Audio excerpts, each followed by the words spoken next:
अवध देश की माटी बोले अब बदलाव की बारी है। अवध देश की माटी बोले अब बदलाव की बारी है। जन सेवा दल साथ खड़ा है, सत्ता की तैयारी है। जन सेवा दल साथ खड़ा है, सत्ता की तैयारी है। अवध देश की माटी बोले अब बदलाव की बारी है। अवध देश की माटी बोले अब बदलाव की बारी है।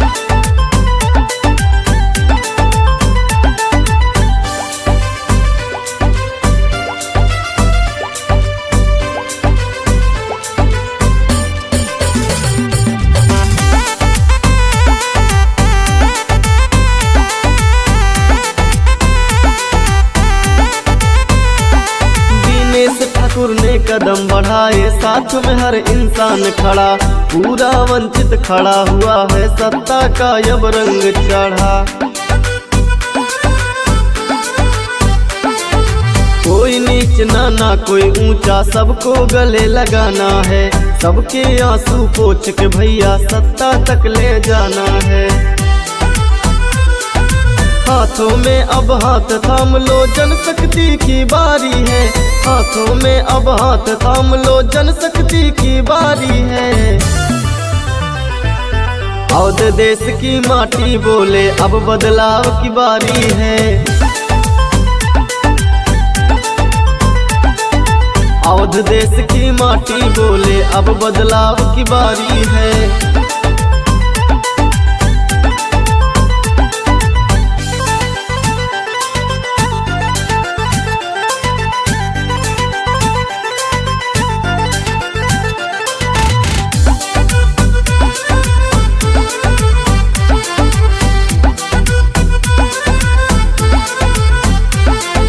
नाम हमारा जन सेवा है, काम हमारा सेवा है। जन सेवा दल के मिशन में जन जन का ही मेवा है।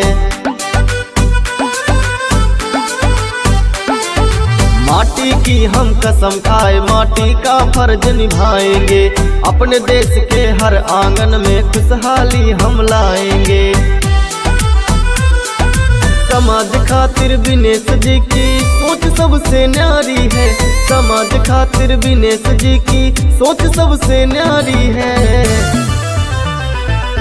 अवध देश की माटी बोले अब बदलाव की बारी है।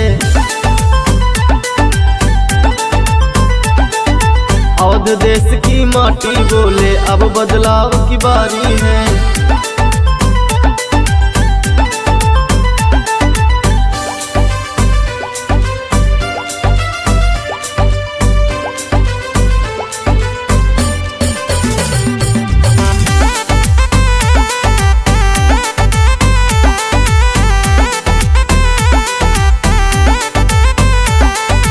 माटी कहे पुकार के भैया कान खोल कर सुन लो तुम।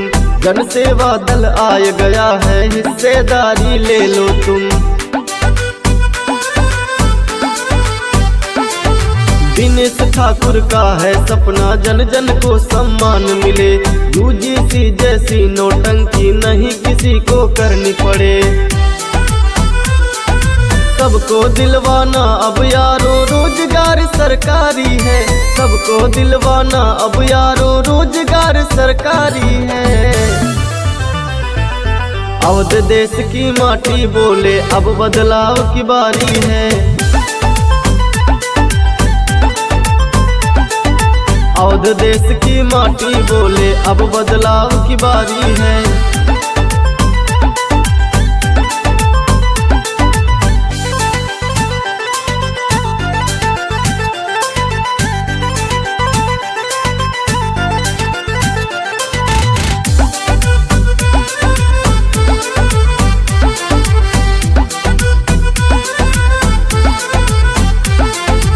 धन धरती सम्मान और शिक्षा यही हमारा नारा है।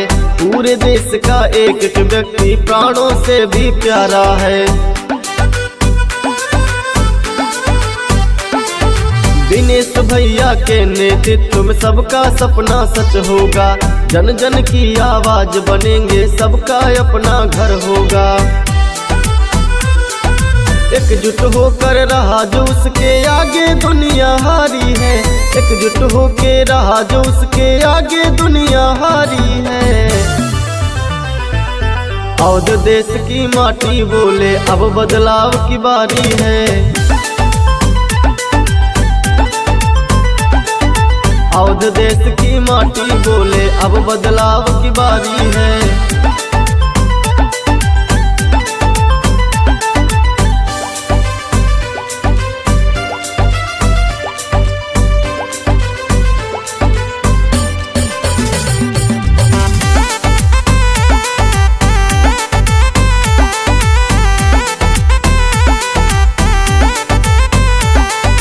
वोट हमारा राज तुम्हारा, अब ऐसे ना चलने वाला। हम लोगों के साथ खड़ा है अब अधिकारों का रखवाला। बात विनेश की समझ गया है, हर घर का रखवाला है। कर्पूरी जी के सपनों को ये पूरा करने लौटा है। कुछ तो इसमें बात अलग जो फैनी दुनिया सारी है। कुछ तो इसमें बात अलग जो फैनी दुनिया सारी है।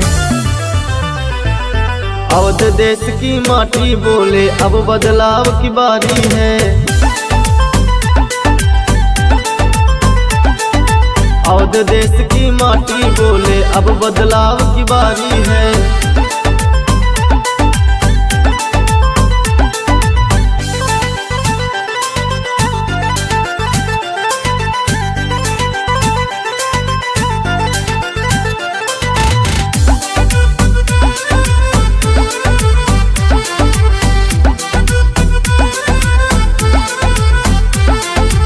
ईश्वर ने इस टाइम दिया है, अब ये सबका बेटा है। साथ में जुट कर हिस्सा लेंगे, विनेश हमारा नेता है। जिसकी जितनी संख्या होगी उसको उतना मिलना है। वंचित को हिस्सा मिल जाए, कर्पूरी का सपना है। हल्के में इस कभी न लेना, ताना साहू पर भारी है। हल्के में इस कभी न लेना, ताना साहू पर भारी है। अवध देश की माटी बोले अब बदलाव की बारी है। अवध देश की माटी बोले अब बदलाव की बारी है।